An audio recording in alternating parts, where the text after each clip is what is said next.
Welcome everyone to What the Force, and welcome to a new episode of, I don't know what this is, probably just a discussion, generally speaking, leading into The Rise of Skywalker. And with me to have this amazing discussion is Katie Horne. Welcome back, Katie. Hi, Marie-Claire. It's great to be back. Oh my goodness. You know what? Hang on. You know what I feel like? It's like, hey, brain, what are we going to do tonight? Same thing we do every night, Pinky. Try to redeem Ben Solo. It's very, yes, that is kind of the episode. We're going to talk about how in a repetitive storytelling ring theory type way, we have been, over the course of the existing canon, slowly trying to redeem Ben Solo. Pretty much since the beginning of the franchise. Yeah, absolutely. We've been trying to redeem Ben Solo since long before he was born, honestly. Since before his parents were born, we've been trying to redeem Ben Solo. Before we get into all of that, I just want to give a reminder that if you like the show, make sure to subscribe on your podcast app of choice or on YouTube, and then you can keep up to date with all of our new episodes as they're coming out. All right. So the theme of this episode is Proto Ben. It's a Ben weird Proto. title. Yeah. Proto Ben, or how we're going to get to Bendemption. One step at a time, honestly. I mean, basically, if the universe is like a parent that is slowly trying to nudge its children into place, it's very slow at it, by the way. Exactly. Well, it's like, you remember that the trailer for The Phantom Menace, right? Every journey has a first step, right? Yeah. That's what episode 1 is. It is the first step. And then the Rise of Skywalker trailer says every saga comes to an end. That is going to be our final step. We are slowly, one step at a time, reaching a destination. We do eventually have to reach the end, right? Mm-hmm. And ideally, it's going to be a good spot. It's going to be a good place. We ideally have not taken this journey to end with Ben Solo just not redeemed. I'm sorry. That's just not, that's just, no. No. And that reminds me that, like, way back in the past, when I was a almost adult person and you were a child type person. Way back in the past, when we got the first teasers and trailers for The Phantom Menace, they said every saga, every story has a beginning. Mm-hmm. So this is mirroring that. This is telling us that this whole story is one story. So how can we look at it through that lens and really learn the lessons from each, fall in a way? Exactly. Yeah. Yeah. It's like, well, there's a reason A New Hope is episode 4 and not episode 1. You know, the story starts with episode 1 and goes all the way through to episode 9. It is one story. And there has to be a reason why episode 1 is episode 1. Why is that our first step? Exactly. Yeah. Yep. So who is our... I don't know, this concept of Proto Ben, you approached me with it and I was like, yeah, I've been wanting to talk really, really very widely about redemption of Ben Solo specifically. I've talked about redemption, in Star Wars. I've talked about Kylo Ren and how pitiable he is and all of those things. I've talked, a lot about Kylo Ren. But this Proto Ben story, where does it start, Katie? Yeah, well, it starts with Darth Maul. I don't know if you know this, but Ben Solo's redemption begins with Darth Maul. That's so interesting. Darth Maul happens to be, I don't know, maybe a favorite of yours. Maybe a little bit. Maybe I've, done an entire panel about Darth Maul. Maybe I tweet all the time about Darth Maul. Maybe he's my Twitter icon right now. I don't know. I don't know, Marie-Claire. It's a mystery.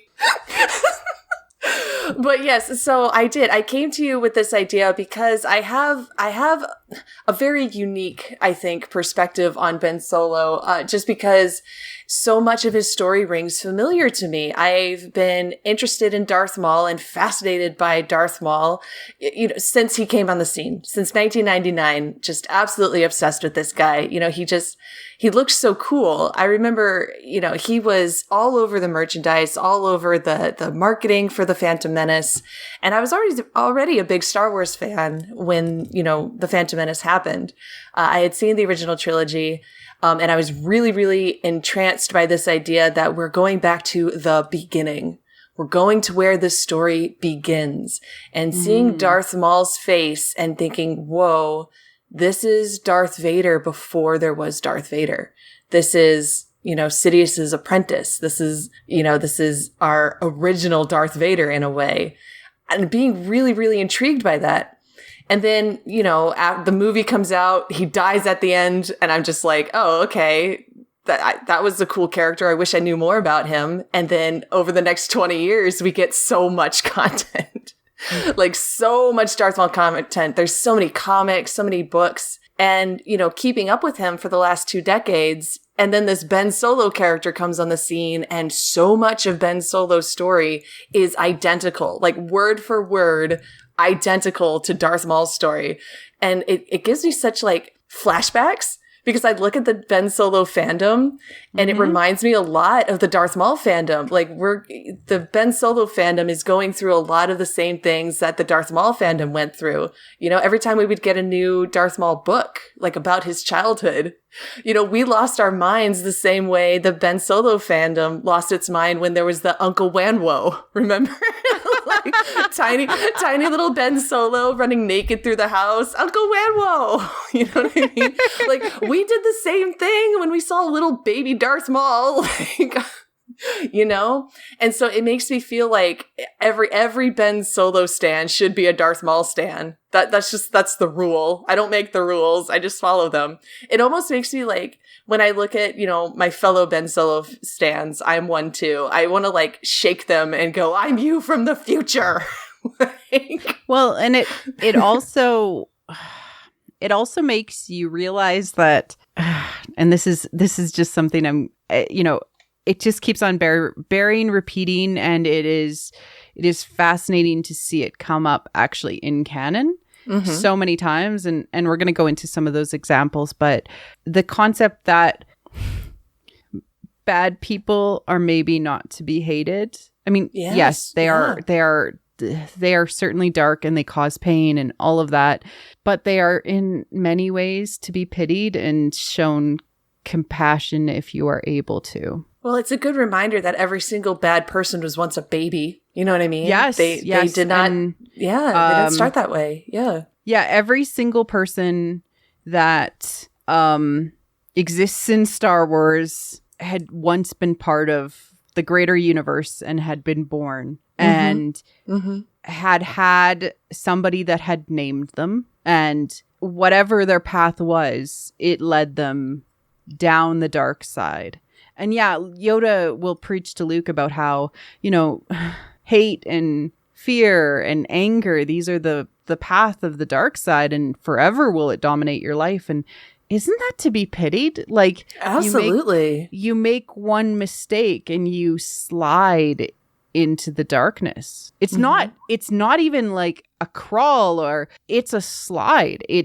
As soon as you start to slip, you slide into the darkness. It's like you can't stop yourself. Yeah. That's what's wrong with the galaxy far, far away. It's that you can't even escape the pull. So let's talk about these, pitiable folk. Yes. Oh, these poor wretches. Pitiable wretch. Yeah. I love them all so much. They're all precious to me. even Sidious. Oh, we'll get there. Okay. I don't have to like it, but it's valid, but I don't have to like it. Yeah. Don't worry, I'm gonna devote an entire episode to him. That's fair enough. Exactly. But all right. Yeah. So let's start with Maul. Let's start at the beginning. Yes. I loved that Freddie Prinze Jr. had an epic rant a little while ago, and he actually referred to Maul as Sisyphus. Oh, I do the same thing. Marie-Claire, that is a mood. Sisyphus. Sassafras, you know.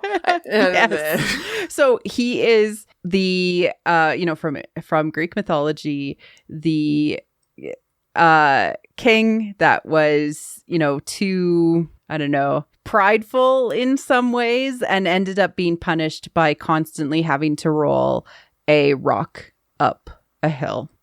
Yeah. And how in his punishment, it is like, as he feels like he's actually getting somewhere, the hill is too steep and the rock rolls back down, and he has to start from the beginning and continuously roll the rock up the hill. And I love his actual story, especially. I believe that you were on Rebels, the Rebels podcast, kind of talking about him with them, and they actually kind of brought it up in the, because I did the part 2 of that. Right. But he experiences so much endless suffering, and he's aware of it. Oh yeah, he's in on the joke. 100%. Yeah. He knows he is pushing this boulder up the hill, and he knows that he's going to fall short, and it's just all but he has no other way. It's just, I just got to keep on trying. And the examples are, he is constantly looking for more power to gain some sort of footing, some sort of ability to, make things different this time. So, being part of Crimson Dawn, or being in control of Crimson Dawn, going to the Sith temple to hide out or try to gain knowledge when he needs somebody other than himself. He needs 2 people to operate it. So he cannot even be alone in his power. He needs an ally. His actions on Mandalore, which I'm sure we're going to love in the new year. Oh my gosh. We get to see new Maul in the Clone Wars. Oh, I can't even breathe, Marie-Claire. But it's so fascinating to actually see. And then we get these very raw moments, especially in Clone Wars. And he seems more stable in Clone Wars, even though he's the Spider-Man for a little while. But especially in Rebels, he's almost talking to himself more, and he understands the cosmic joke of it all. Oh yeah. Which I love.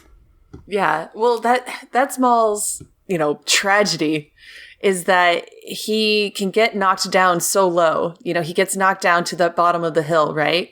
And he always has nothing when he gets to the bottom. Obi-Wan Kenobi cuts off his legs and he gets thrown into the literal garbage. Yeah. And then 6 weeks later, after his brother comes and helps him out, 6 weeks later, he's in charge of Mandalore. He's sitting on the throne of Mandalore.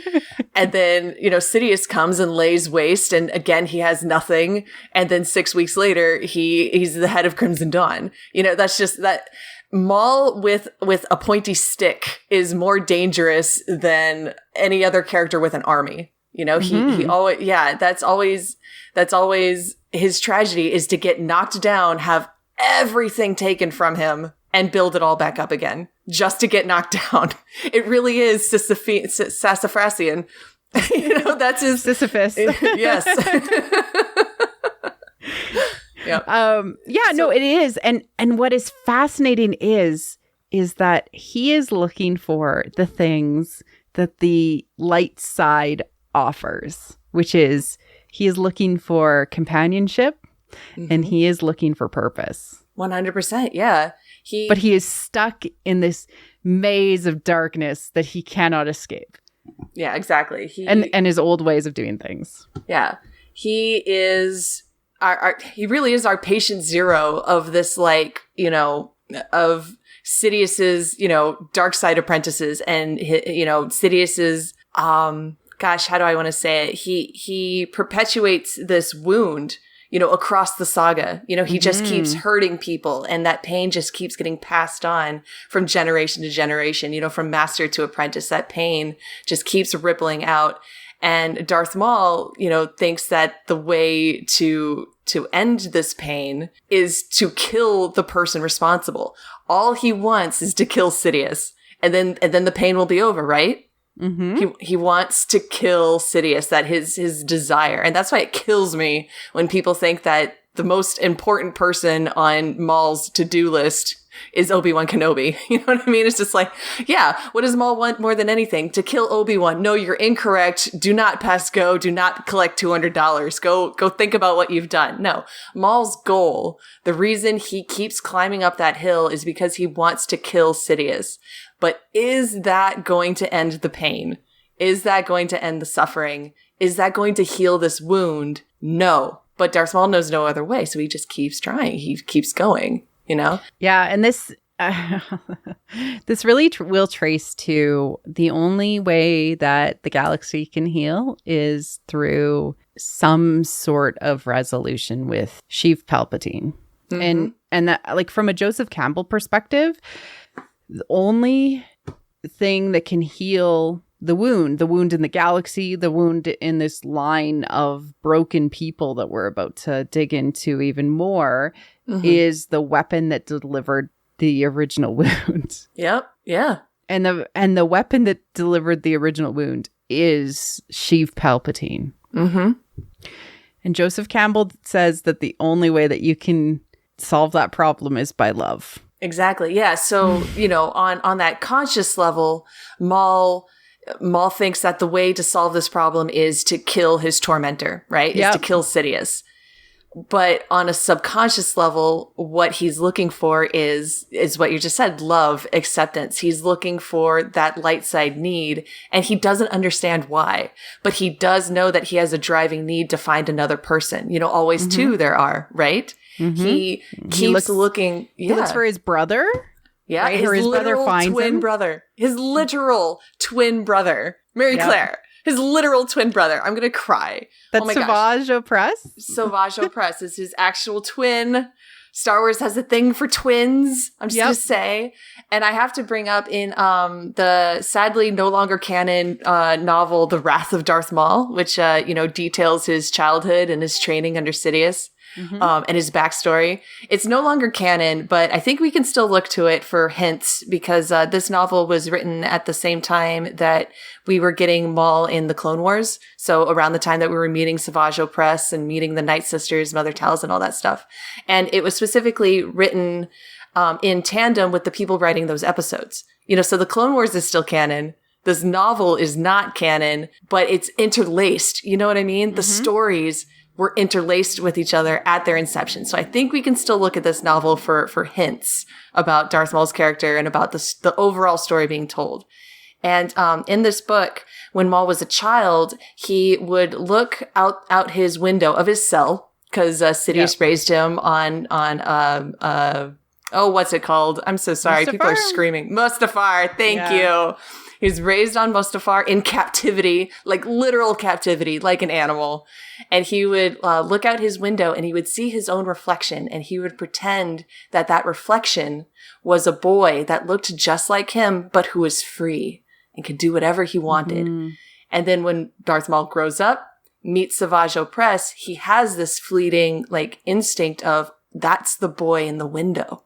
He meets his literal twin and thinks that's the boy in the window. He's been looking for his free self, his light side, and he finds his actual twin. And what does Savage Opress say to him? We get this episode where Savage and Maul, they've been reunited. They come in, they steal a ship and the ship is loaded up with credits.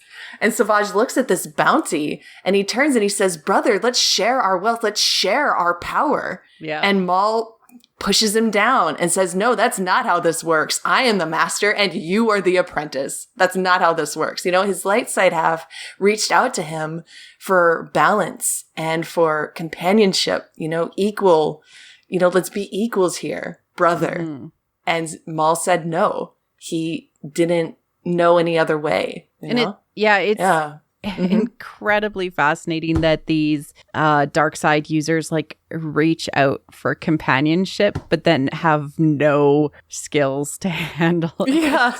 Yeah. It's because, it is scary to be vulnerable. It is scary to have a partner, someone who is equal to you. You give them a certain amount of control over you by being equal. You know what I mean? Like, a partnership, true partnership is frightening. And so the dark side, kind of recoils from how scary it is, that you don't want to be hurt again. You don't want to lose that person. So you seek to control them. Yeah. You want to be in control. To bring them into a cage as well. Right? Because you try to figure out how, you can, how can they understand you, but in your own darkness? Oh, 100%. And then we see Maul do this again in a comic that is canon now. It's just called Darth Maul, the Darth Maul comic from 2016, I believe. Yep. Yeah. And we get Darth Maul as an apprentice. So this is set before the Phantom Menace. And he has never killed a Jedi, and he really, really wants to. He just really needs to kill a Jedi, needs to prove that he's better than the Jedi, right? Yeah. So Sidious is like, don't do it. I'll be so mad if you do it. I'll be so mad if you go kill a Jedi. And Maul's like, I'm going to do it anyway. So he goes out. A young Padawan named Eldra Catus has been taken prisoner by slavers. She wandered off too far and got herself kidnapped. And Maul's like, excellent. That happens. Yeah, it just happened. It's Star Wars. It happens. There's slavers out there, The galaxy's a dangerous place. So Maul's like, excellent, a Padawan that's completely unaccounted for, up for sale on the black market. I'm going to go kill her. And when he gets there, when he meets her, she is every ounce his equal. She can go toe to toe to him. She challenges him, mentally. She challenges him, not psychologically. What was I going to say? Philosophically. She challenges him philosophically. They talk about the Force together, and she doesn't even necessarily want to bring him away from the dark side. She just doesn't want him to give himself to it so completely. That's what she says. She says, you don't have to give yourself so completely to the darkness. And he in turn senses darkness in her. And he's all like, wow, she could be turned. We could have been allies. The tragedy is that when they work together, they kick all the butt. And there's even a panel where they stand back to back and fight back to back, just like Rey and Kylo. It's such a Reylo moment. Oh, it's 100% a Reylo moment. That's awesome. Yeah, it is. It's so good. And Maul is like, wow, we could have had something. And he's so tempted to just run away with her, and they could just be their own thing. They don't have to be Jedi or Sith. They could just be their own thing. But he's so afraid of what his master will do when his master finds out that, Maul disobeyed him and Maul ran off, and Maul isn't his apprentice anymore. Maul is so afraid of that he kills Eldra, and goes back to his master. And it turns out his master knew the whole time. The master is like, yeah, I knew you were going to go find a Jedi. I told you not to, but I knew you were gonna. And then he says, you've killed the Jedi now. Are you satisfied? Now that you finally know that you're better than a Jedi, are you satisfied? And then there's like a long pause, like several panels of Maul just like thinking. And then he says, no. And Sidious just says, good. And it's like, oh, it's the most heartbreaking thing, because that the dark side is never going to satisfy, giving in to that fear and giving in to that pain. You can give everything to Sidious and you'll never be satisfied. It will never be enough. And he's glad of it. Sidious is just like, good, because he wants you to suffer. Because then you're just more indebted to him, and you're just going to follow him, Well, and like the dark side is just like a compounded version of what's going on in the galaxy, right? Suffering is the dark side. It is what keeps you in the trap, because you get mad at the darkness, you get mad at the suffering, and you get mad at yourself and others, and you blame others. And it in and of itself, it is that repetitive cycle of, trauma that continuously happens. Yeah. Yeah. So Maul gets cut in half and Sidious is like, well, damn, I need a new apprentice. Yep, that didn't work. He just doesn't care. He just doesn't. He just does not even care. No. Oh, and he's been thinking about Anakin, but he's like, well, this little boy is too little. He can't murder just yet. I can wait. Yeah, and so he hooks up with Count Dooku of Sereno. And the goodest of boys. The goodest. He is such a good boy. So we actually just it's so fascinating that we're getting all of these stories in canon. Mm-hmm. Why tell these stories in canon? Why make us empathize with dark side users? Yeah, right before episode 9. Yeah. There's a reason. So we actually got Dooku Jedi Lost, which was an audio-only book that came out in the springtime of 2019. And it actually covered sort of the young Dooku stories, and it in tandem with Master and Apprentice really gives us a good picture of what Jedi Dooku was like, and how he kind of almost gives us a puzzle piece of Ben Solo as well. Dooku was a young boy. Sorry, just one moment. They're like yelling. Yeah, I actually heard that one. Yeah. So Dooku was a young boy when his parents realized that he, was going to be going off to become a Jedi. Unfortunately, it all came to light that he actually had this incredible legacy, being the person who could, one of the royal family, basically, of the planet of Sereno. And so even though he was being trained as a Jedi, when this came to light, it actually changed his sort of concept of the world and the galaxy because of this legacy of, being the custodians of this planet. And Sereno is actually a really interesting planet in and of itself because it used to be a Sith stronghold that at some point the Sith were pushed back from, and by one of the previous counts of Sereno, and they ended up being kind of made the ruling family in debt to that,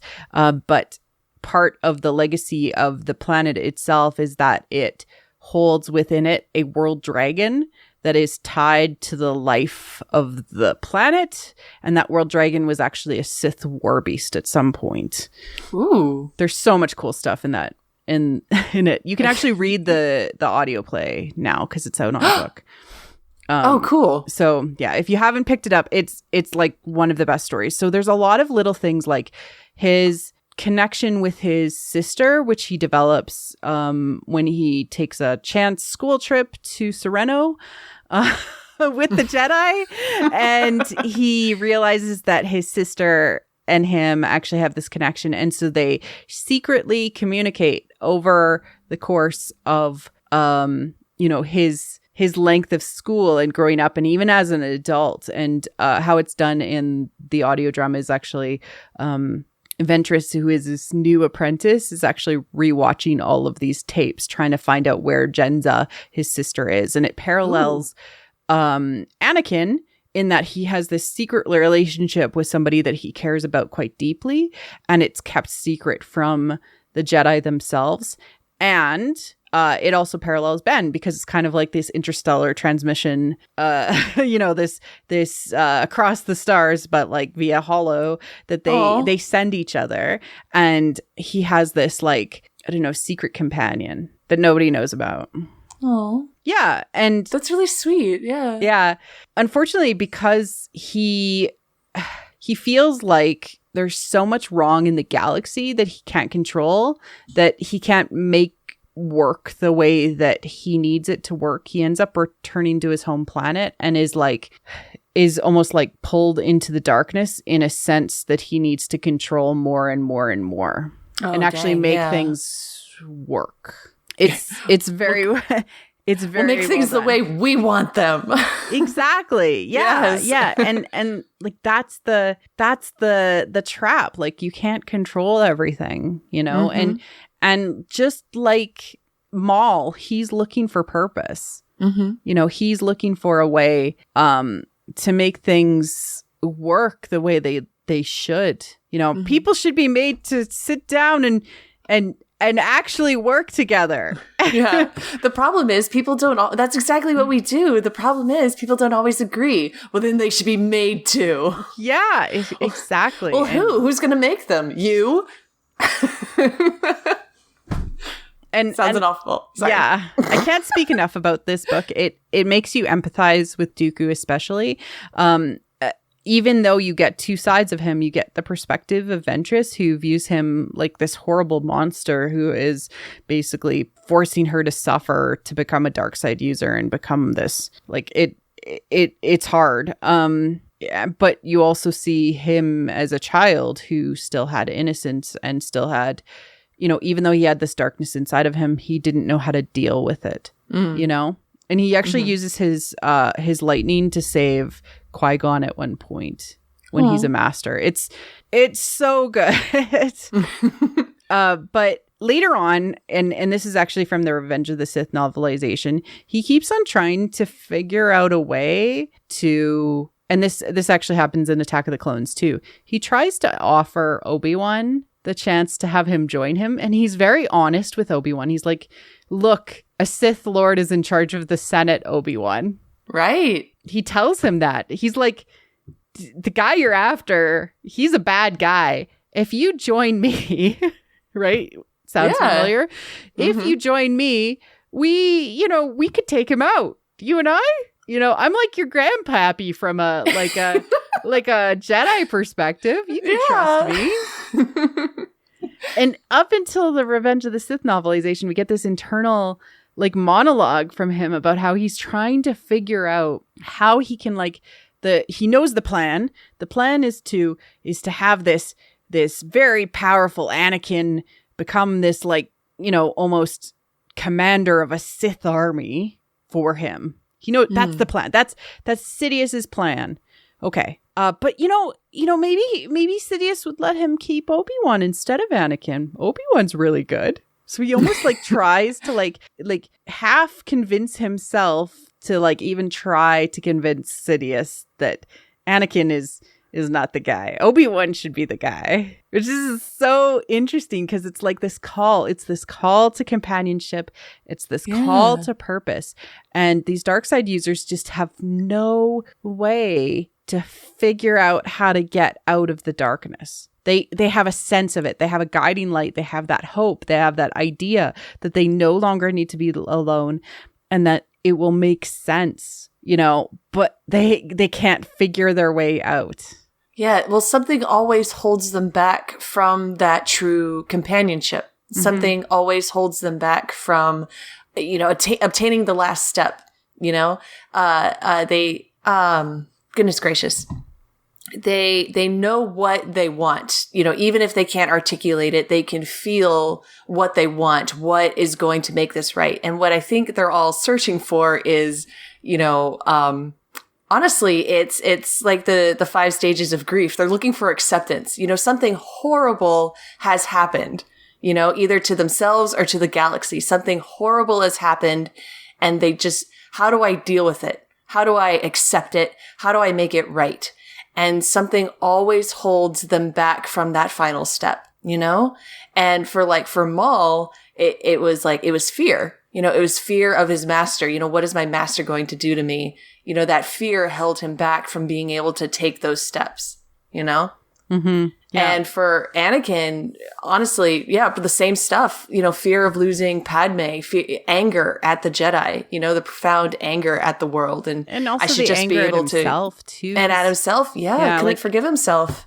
He couldn't forgive himself and he couldn't move past how much he hated himself. 100%. So my theory is that, you know, if the whole saga from step 1 to step 9 is showing us how do we heal the galaxy, how do we heal the pain, the darkness in ourselves and, you know, the force, the galaxy as a whole, how do we finally reach the acceptance stage we're seeing that play out from Darth Maul to Ben Solo and all of the dark side users, all of Sidious's apprentices along the way. We are seeing the steps of that journey.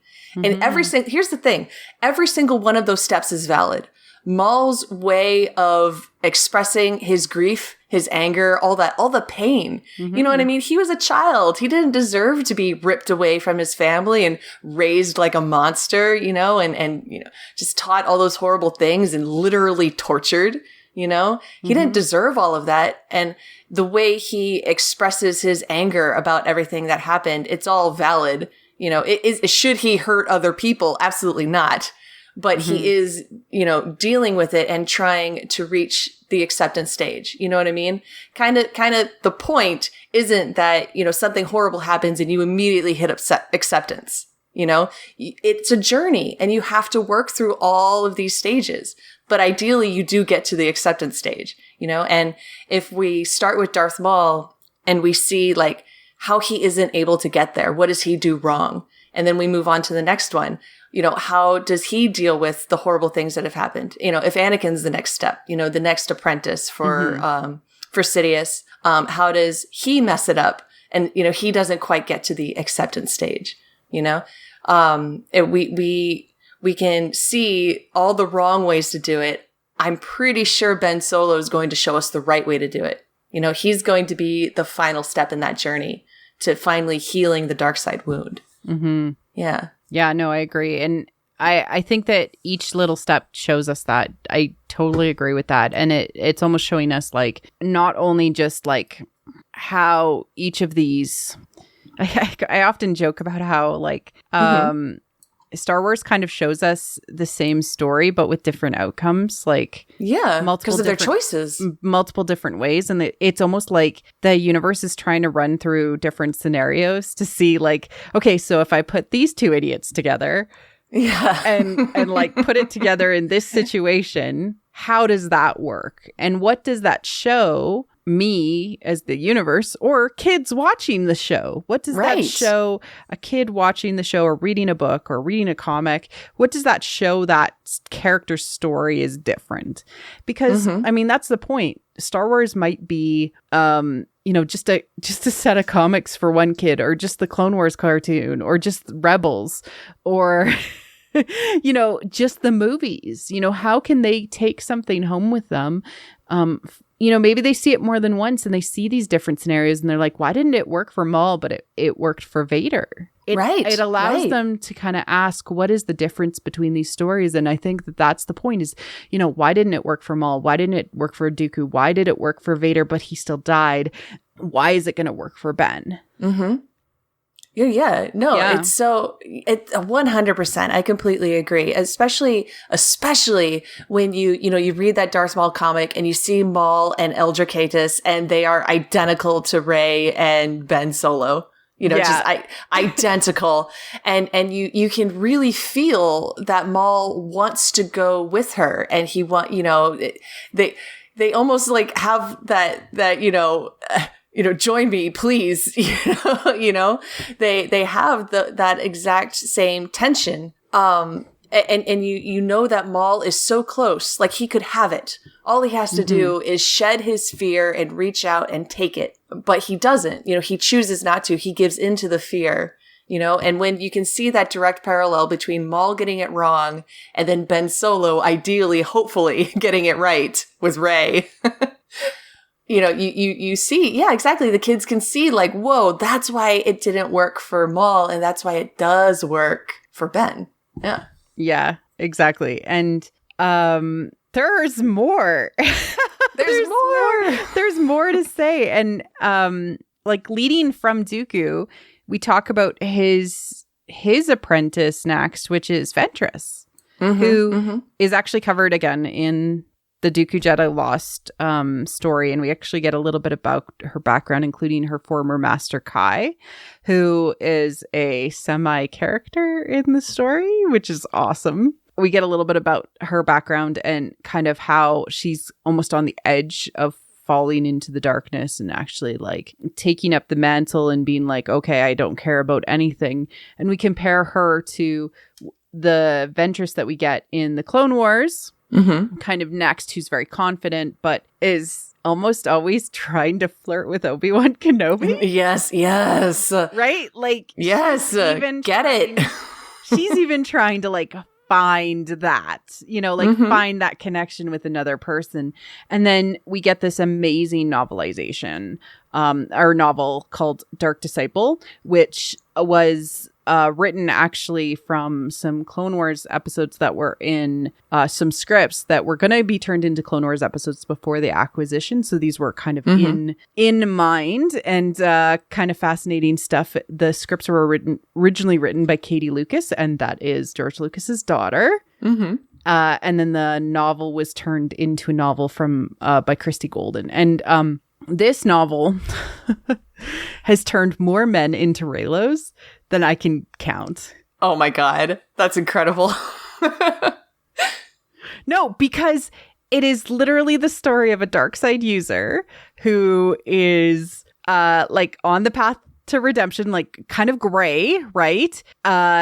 Who like falls in love with a Jedi. And they like have a relationship.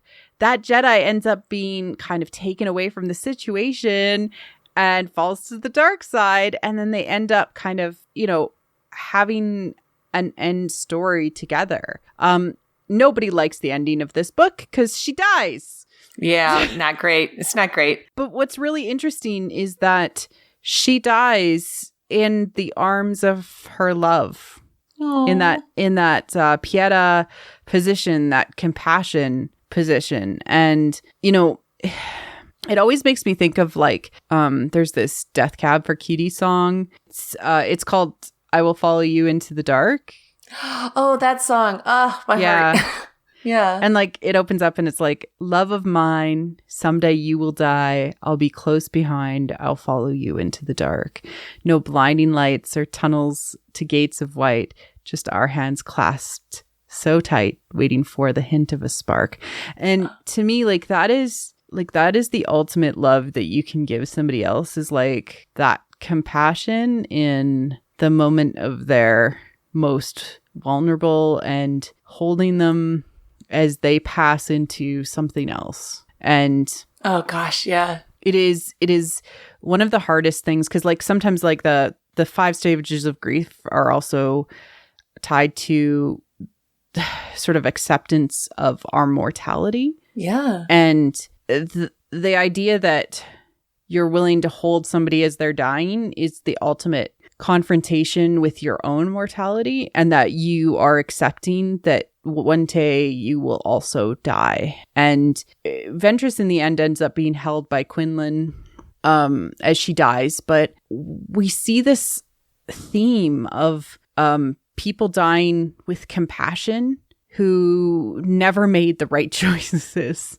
Right. Until either the end, or even they never did make the right choices. Like we find out in Rebels that when Maul confronts Obi-Wan in the Twin Sons episode, that he is held with compassion as he dies. Yeah. And pity. And like, I wish things could have been different, but I'm here for you now. I'm here at your most. I'm here when you absolutely need me, as you take a journey. Yeah.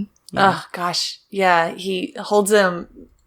Obi-Wan holds Maul the same way he held Satine, which is just so very beautiful to me. Yeah, like enemy or love, I'm willing to show you compassion because you're a person, and and you're scared. You don't know what's on the other side of this, and that unites us. We're the same. Yeah. We're all I'm gonna cry, and that is the truth. That compassion, which I would define as unconditional love. Exactly. People are like, how do I forgive Ben Solo for X? How do I forgive him? How do I do this? And I'm like, what do you think unconditional means? It's like, how can I forgive them after they do X? I'm sorry. What did you think unconditional means? Unconditional means there's nothing they can do, to lose your compassion. You know, there are people who do horrible, horrendous things, but at the end of the day, they're human, and there are certain ways that we should treat each other. You know, it's like in Master and Apprentice, right? When Rahara sees all of the slaves, you know, but they're criminals, right? So, you know, they're criminals who have been turned into slaves. And so at first she tells herself they deserve this. You know, they're criminals. They hurt people, right? But then she realizes, like, no one deserves this. There are ways that we should just inherently treat each other. You know, we turn towards the light because it's the light. Yeah. You know, it doesn't matter what they deserve. You need to turn towards the light and show compassion, that unconditional love, you know, regardless, you know? And what's really interesting about what Claudia Gray put in there with the Zerka Corporation is that there is an inherited indentured servitude in Zerka Corporation. So some people have never been given the choice to make their own decisions, just like some people they have inherited the situation that they have been born into that causes them to be slaves in that 100% in that situation. And just like that, some people are born into situations that their only option is to be like do bad things. Yeah, exactly. Like, well, we don't know their truth. We don't know what they've been through. But that's like Maul had literally no choice. He was captured as a baby. He had no choice but to be the way he is. And we're supposed to hate him for that. Yeah, exactly. Well, that's abuse. You know what I mean? Abuse is a cycle, and it perpetuates. And the only way to stop the cycle of abuse is to stop it with you. You know what I mean? By, you know, turning around, even, you know, by trying to get vengeance, you know what I mean? You will inevitably hurt people. You know, the only way to stop the cycle of abuse from perpetuating itself is to decide it stops with me, you know? And we see it. We see that cycle of abuse through the entire saga, you know? Yeah, Maul passes it on to every single one of his, you know, quote unquote apprentices. You know, to Eldra, he kills her. Savage Opress, he, you know, dominates him and tries to control him. And Ezra being killed by Sidious. Yeah, exactly. Well, and then we see Anakin do the same thing. You know, as Vader, he tortures Leia and Han and Luke. He cuts off Luke's hand. You know what I mean? Luke even perpetuates the cycle of abuse when he goes into his nephew's bedroom in the middle of the night with a sword. You know, there was no reason for Luke to bring a sword into his nephew's bedroom, except that a part of him thought that he would need to use it. You know what I mean? Yeah, a part of him. Yeah. Yeah, exactly. Well, it's like, you know, when, you know, Luke on Dagobah went into the tree and Yoda said, your weapons, you will not need them. But Luke took them anyway, right? It's the same thing. You know, you're walking into your nephew's bedroom in the middle of the night. Your weapons, you will not need them. And he brought it anyway. Like, and it's not like he didn't wake him up and like tap him on the shoulder and give him a hug and say, hey, you know, I feel what you're feeling and I want to talk to you about it. Imagine what could have happened then. Yeah, exactly. Yep. Yeah, exactly. So if by the end of episode 9, hopefully we will be in a place where Ben Solo is like, this stops with me. Yeah. It stops right here. I mean, and we kind of, gosh, you know, dare I bring up Han Solo? You know, because I feel like we got a Han Solo origin movie for a reason. You know what I mean?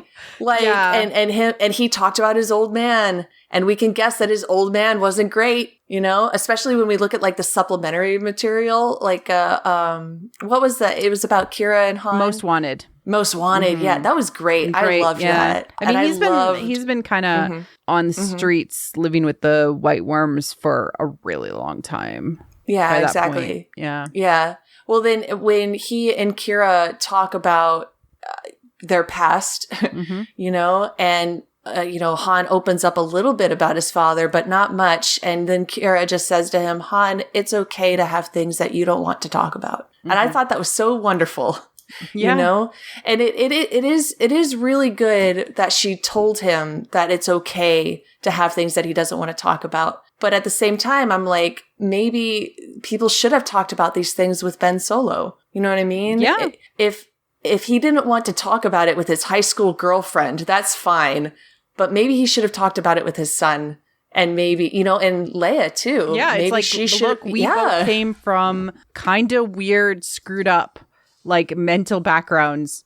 We knew about when we had you. Part of this is also understanding where you come from and being able to put that into its right place and understand it and then move past it. Yeah, because I'm not saying like, I am so not saying, oh, Han Solo deserved what he got. And I'm not saying Han Solo abused Ben Solo. I'm saying he didn't necessarily stop the cycle of abuse, you know? Yeah. Yeah. He didn't and also try like to heal it. They sent him away when he was a teenager, right? In an effort to try to help him because they didn't understand his darkness and they were afraid of it.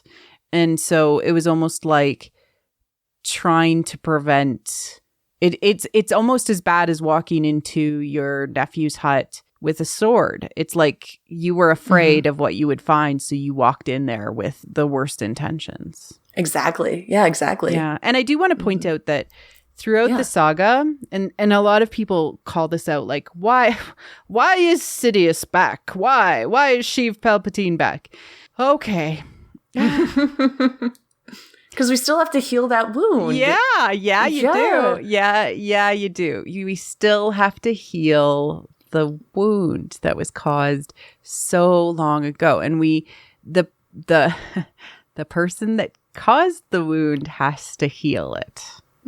Right? The weapon that caused the wound has to heal it. There is no way for this saga to end without Sheev Palpatine. And also, from a symbolic perspective, he represents the darkness, the pain, the fear, the suffering of the galaxy. And in those people, he is the literal temptation on the screen for Luke when he is facing his father. He's like, good, use your aggressive feelings. Right? So he is literally speaking Luke's inner darkness in that moment out loud because he is that wound he is trying, that is in all of us, but especially Luke in confronting his father. He probably is not too happy with his father in that moment. Oh, certainly not. Certainly not. Yeah. And you made that great point, which we talked about before the call. I wanted you to bring it up again, that like Luke is not immune to this darkness that has been inherited. Yeah, exactly. Yeah. Well, we absolutely cannot discount Luke Skywalker when we're talking about Sidious's apprentices. Yeah. You know, quite literally his apprentices, the people he has shaped, you know, and dragged into the dark side, because it's actual text. You know, yes, Obi-Wan hid Luke away from Sidious. You know, Luke wasn't raised by Sidious the way Maul was, or influenced, you know, from a young age the way Anakin or Ben Solo was.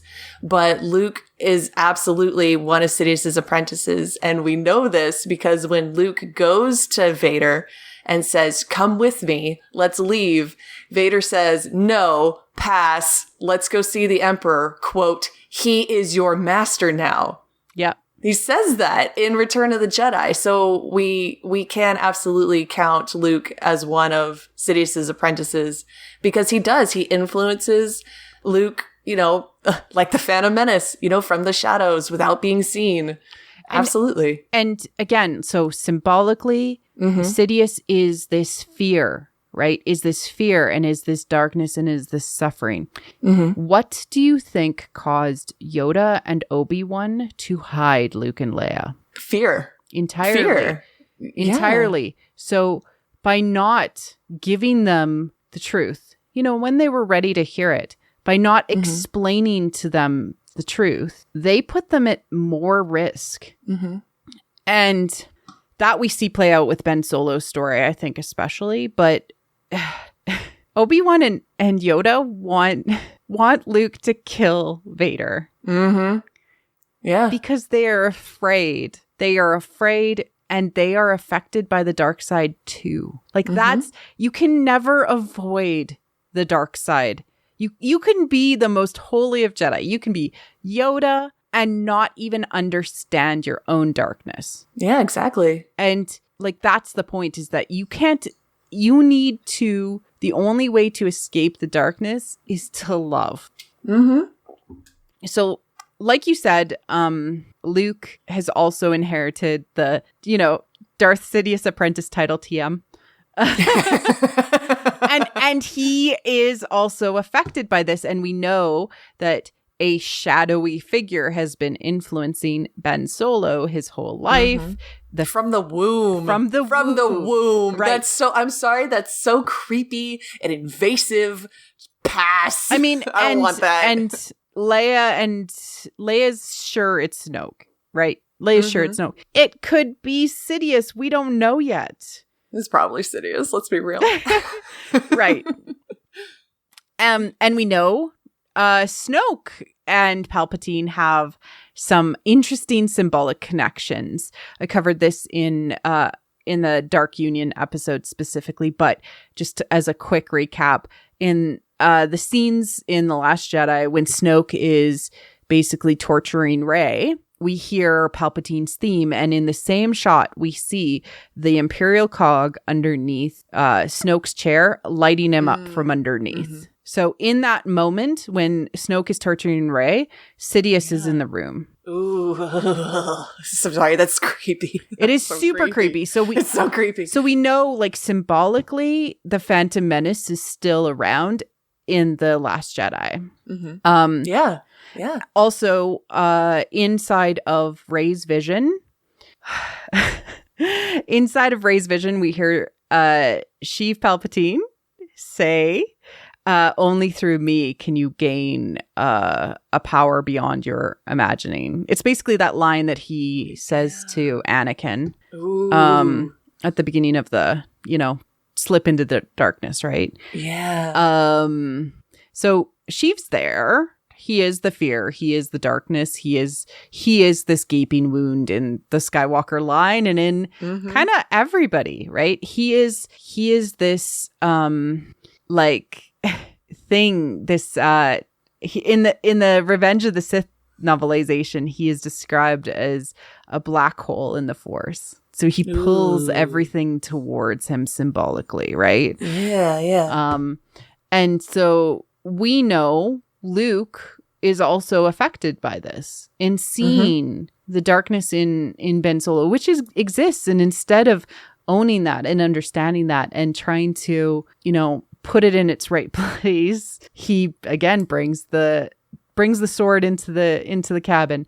But what is different about Luke and how he attempts to try to heal Ben is that he confronts him. He has an honest conversation where he lets Ben get mad at him without having any consequences, and he apologizes. That's so important. I'm sorry, but I get so upset when I watch Revenge of the Sith and Obi-Wan says, "I failed you, Anakin." And I'm like, that's not the same as "I'm sorry." Like, it's just not. It's not. I failed you is not the same as "I'm sorry." And that's what makes Luke looking at Ben Solo and saying, "I failed you, Ben. I'm sorry," so important. And it sucks that we had to, movie 3 to movie 7. It took that long.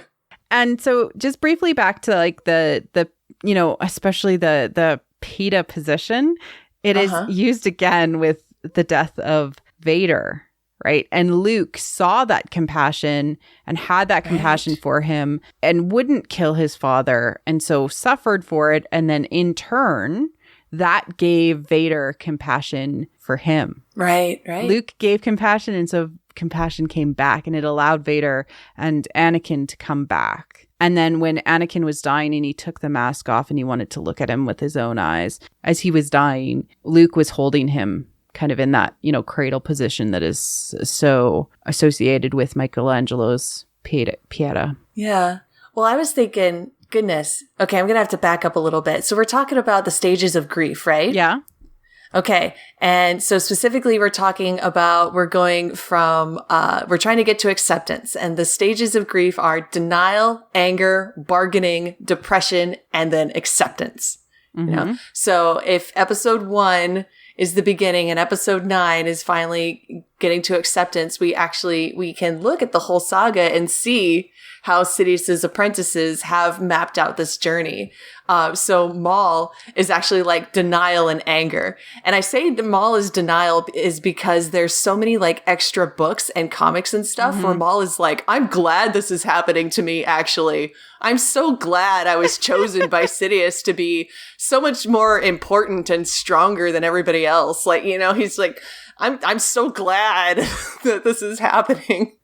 But then he outgrows that pretty quick and he's like, I'm just actually really angry that this happened and I hate everybody. You know? Yep.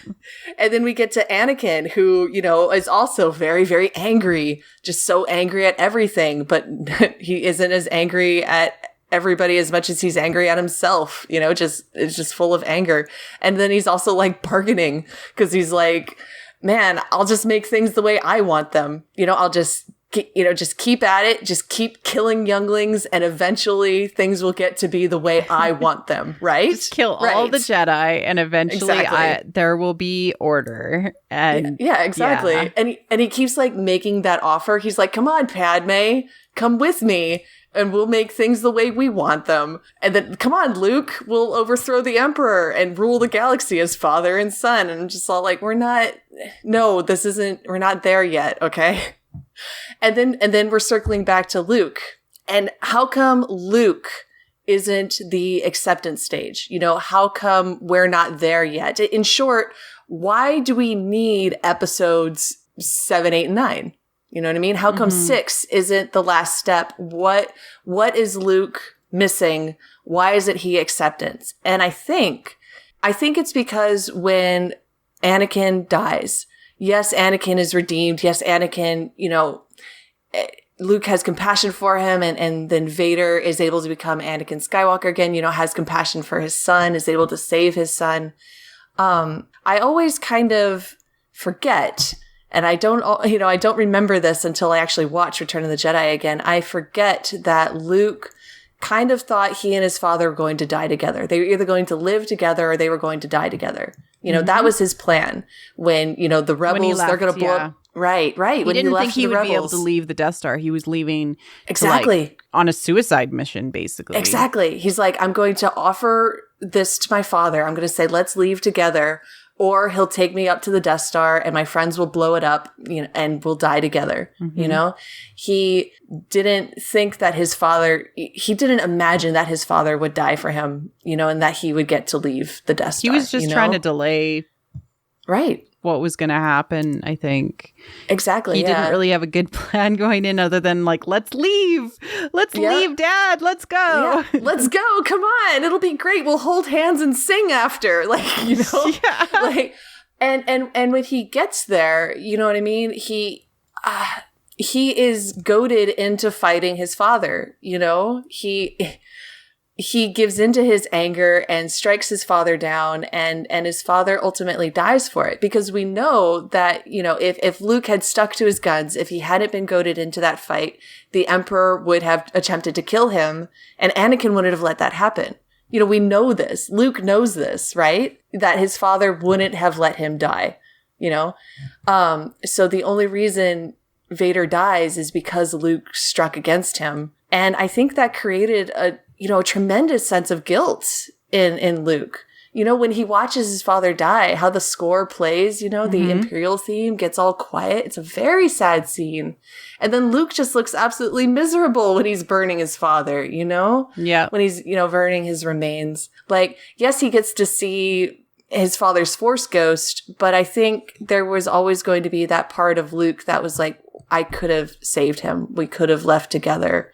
You know, it's really amazing because, you know, when we have that Yoda conversation and he's talking about failure, like, I feel like Luke was like, I could have made it just a little bit better. You know, like I could have figured this out, or I wish I had said the right thing at the right moment. And I'm so glad that we get an opportunity to get it right finally in this galaxy far, far away. Well, yeah, well, precisely. Well, Luke, you know, because he wasn't able to save his father, Anakin Skywalker wasn't able to teach out of his failure. Yeah. He wasn't able to look at someone like Ben Solo and say, hey, I fell, but I chose to turn it around. You know, he wasn't able to teach out of that failure. And Luke refused to teach out of his failure, you know? And so going back to our stages of grief, you know, why isn't Luke acceptance? Well, it's because he is depression. Yeah. Honestly, you know, in that stage, in that journey towards acceptance, starting with Maul at anger, going through Anakin and getting to Luke, Luke is the depression stage where it's like, I cannot forgive myself. Something horrible has happened and I cannot find that compassion for myself. You know, he would forgive if Han Solo had done what Luke had done. Luke would automatically forgive him, right? Luke has endless compassion for others, but he can't find that compassion for himself. He can't forgive himself. Yeah. He's mired in that depression stage. And when he gets it wrong again, when his nephew falls, and of course Luke has a part to play in that, he's just like, well, there's no solution now. There's no saving the Jedi. I am so inherently broken. The Jedi Order is so inherently broken that there's no fixing it. The only solution is for me to go to an island and die. Yeah. You know, yeah. So that's why I think Luke isn't that acceptance stage. We still have places to go in this journey, you know? That's why episode 6 isn't the ending. That's why we need 7, 8, and 9. That's why we need Ben Solo. Yeah, exactly. He needs to show it. Because Ben Solo is also kind of mired in that depression. If you look at that sad, sad boy, he's so sad. Well, and we've seen him go through anger and denial, right? Yeah. Oh, and we've seen him go through anger and bargaining. Mm-hmm. Like bargaining, like, you know, let the past die, kill it if you have exactly. to. Like he's trying to find a common path, right? Mm-hmm. And then, you know, he's depressed AF by the end of The Last Jedi. Yeah. Yep. He needs to forgive himself. Yes. He needs to forgive himself. Yes. Mm-hmm. And I do want to this is such a good conversation, Katie. Thank you. Yes. Thank you. No, I'm not done yet. I'm trying to like put it all into like a good summarization and the whole point, again, what George Lucas says, what, you know, Kathleen Kennedy says, what Rian Johnson says, what J.J. Abrams says, what Dave Filoni says, what Jon Favreau says is Star Wars is for kids. And so the whole point of this whole tragic story of showing us so many people failing at getting it right is to show us how to get it right and live past the mistakes that you have made throughout your life, throughout all of the bad choices that you have made. If you can forgive yourself, you know, seek atonement, but also just forward from today, choosing a different path. Mm-hmm. It shows you how to live through those mistakes. So like you're a kid and you ended up in a bad situation because of your background or, you know, because of, you know, stuff that you had no control over. Or even worse, like you had a perfect upbringing. You had parents that loved you, but you still made a mistake and something ended up happening. You were in a car accident or, you made a bad decision and ended up getting into, you know, a rough spot where things went very wrong for you. How do you live through that? How do you get over that? And how do you continue to not spiral down into, you know, the darkness? This is the only way, is to find a way to not only accept what has happened for you, but move past that and accept it, forgive yourself, and turn towards the light. Mm-hmm. Yeah. That's the point. That's beautiful, Marie-Claire. I'm going to cry. I'm going to cry so hard. It's compassion, you know? Compassion for yourself, compassion for others, you know? And, you know, this ties very much to the concept of the Force, which is just, you know, the energy between all things. And the only way that we can understand the world itself is to love the energy of others. Mm-hmm. And that includes our own energy too. So do you have anything else to say about this topic? I think we did a really good job. I think we did a great job. Good job, us. We're incredible. I love us. No, and I think that this is a really, really important story, or a really important framework to think about and to take it home with us, right? Yeah, exactly. I feel so strongly that Ben Solo's redemption, has been canon since 1999. It just has, okay? I don't make the rules.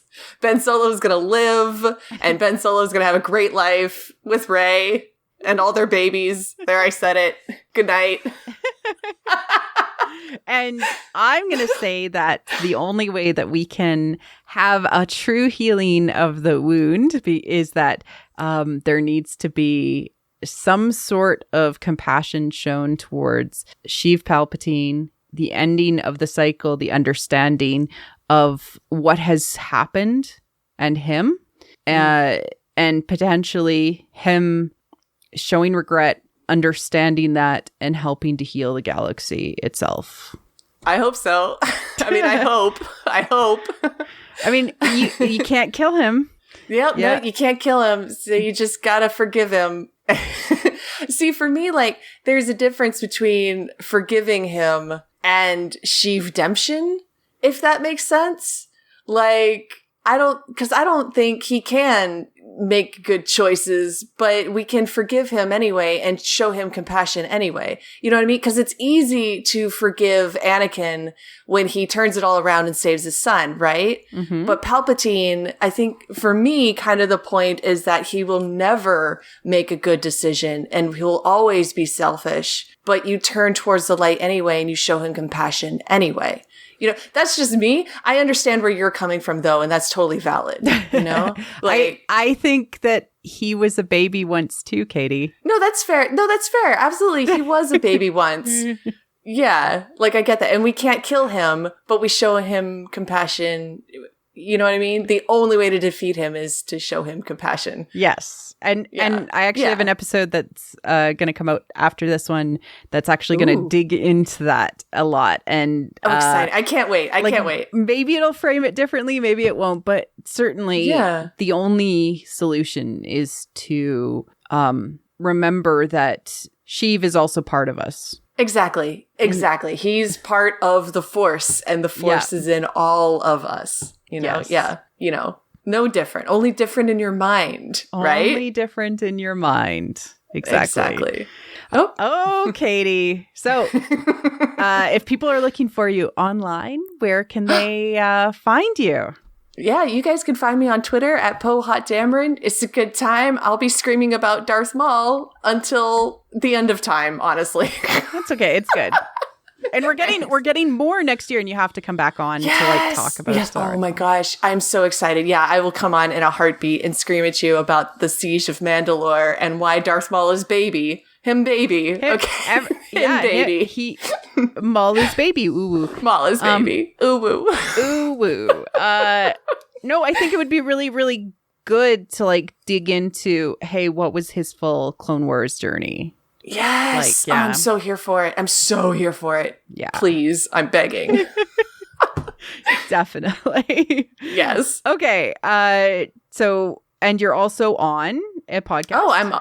That's right. I'm also on the Wampa's Lair podcast every week. If you like my voice, if you like my rambling thoughts, I do it there every week. So check us out. And you're hilarious. Oh, thank you. So come for the amazing thoughts and the hilarity. Yes, stay for the lulls. Yes. So thank you again, Katie, for coming on the show. And you're welcome back anytime you have a good topic like this. I love it.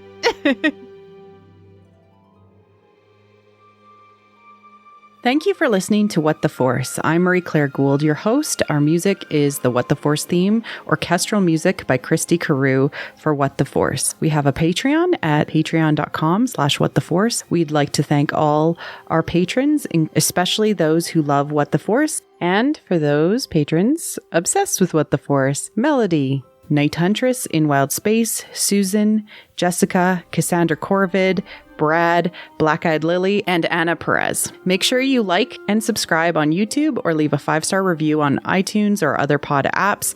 It helps people find the show.